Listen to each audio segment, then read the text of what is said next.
Hey y'all, today I figured I'd read a little bit of Matthew, and I'm going to be talking about the second coming of Jesus Christ. So if y'all bear with me, um, no, I do not have a hat on today. Uh, Figured my hair looked better without one. So we're going to start out with Matthew 24, verse 3, but it's the end of verse 3. It starts with, "Tell us," they said. "When will this happen? And what will be a sign of your coming in the end of age?" Jesus answered, "Watch out that no man deceives you, for many will come in my name, claiming I am the Messiah, and will deceive many. But you will hear of wars and rumors of wars, but see to it that you are not alarmed. Such things must happen, but the end will still come. Nation will rise against nation, kingdom against kingdom. There will be famines and earthquakes in various places. All these are the beginning of the birth pains. Then you will be handed over to be persecuted and put to death, and you will be hated by all nations because of me. At that time many will turn away from the faith, and will betray and hate each other. And many false prophets will appear and deceive many people. Because of the increase of wickedness, the love of most will grow cold. And we see that today everywhere we go. Love isn't what it used to be. So many people have fallen away from loving each other. It's crazy. Just think about back in the old days. Love was so real back then. Nowadays, everything's fake. And it says right here in the book of Matthew about that. It's talking about this time. But the one who stands firm to the end will be saved. And this gospel of the kingdom will be preached in the whole world as a testimony to all nations, and then the end will come. So when you see standing, so you see, sorry, I have a bad stuttering problem when it comes to reading. So when you see standing in the holy place the abomination that causes desolation, spoken of through the prophet Daniel, let the reader understand.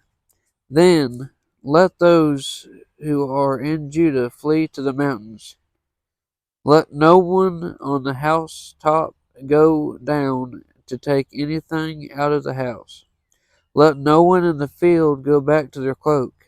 How dreadful it will be in those days for the pregnant women and nursing mothers. Pray for Pray that your flight will not take place in the winter or of the Sabbath.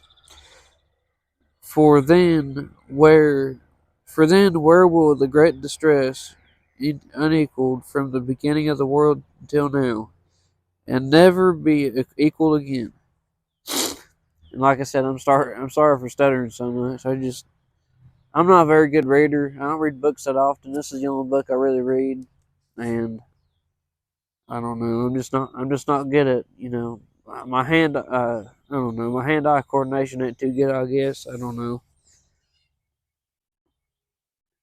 If those days have not been cut short, no one would.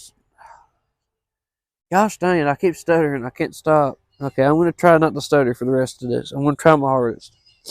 If those days had not been cut short, no one would survive. But for the sake of the elect, those days will be shortened. At that time, if anyone says to you, "Look, here's the Messiah," or there he is," do not believe it. For false messiahs and false prophets will appear and perform great signs and wonders to deceive, if possible, even the elect. See, I have told you ahead of time. So if anyone tells you, "There he is, out in the wilderness," do not go out. Or, "Here he is in the inner rooms," do not believe it. For as li- for as lightning that comes from the east is visible even in the west, so when the coming so will be the coming of the Son of Man. Wherever there is a carcass, there will be vultures gathered. Y'all, I'm sorry for my stuttering. I'm trying my best not to stutter. Wherever there is a carcass, there the vultures will gather. Immediately after the stress of those days, the sun will be darkened, and the moon will not give its light. The stars will fall from the sky, and the heavenly bodies will be shaken. Then will appear a sign of the Son of Man in heaven, and then all the peoples of the earth will mourn when they see the Son of Man coming on from the clouds. Coming on the clouds. Man, it's almost as if my eyes are making up words. I'm sorry. Then I'm going to try to reread all that. Then will appear the sign of the Son of Man in heaven, and then all the peoples of the earth will mourn when they see the Son of Man coming on the clouds of heaven, with power and great glory. There and he will send his angels with a loud trumpet call, and they will gather his elect from the four winds, from the end of the heavens and to the other, from one end of the heavens to the other. And y'all, I'm sorry for stuttering so much, but that right there is talking about the rapture, I'm pretty sure. And, alright, now let's go on to verse 32. Now learn this lesson from the fig tree. As soon as its twigs get tender and its leaves come out, you know that summer is near. Even so, when you see all these things, you know it is near, right at the door. Truly I tell you, this generation will certainly not pass away until all these things have happened. Heaven and earth will pass away, but my words will never pass away. Alright, now let's go to the next part. The day and hour unknown. And about the day or hour no one knows, not even the angels in heaven, nor the Son, but only the Father. As it was in the days of Noah, there will be a great coming of the Son of Man. For the days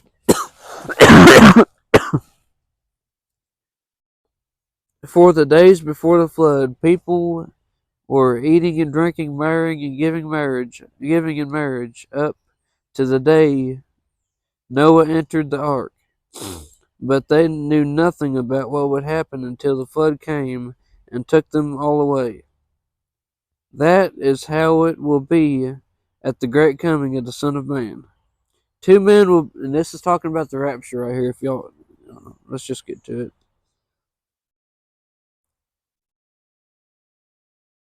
Two men will be in the field. One will be taken, the other left. Two women will be grinding at the hand mill. One will be taken, the other left. That's talking about the rapture. So when Jesus comes back to take the chosen people, you know, there's literally going to be married couples, one going and one being left. You know, a lot of people are going to think they're saved, but they're really not. You know, they're going to be so happy, and then they actually see saved people going up and them being left behind. And here's the truth, all right?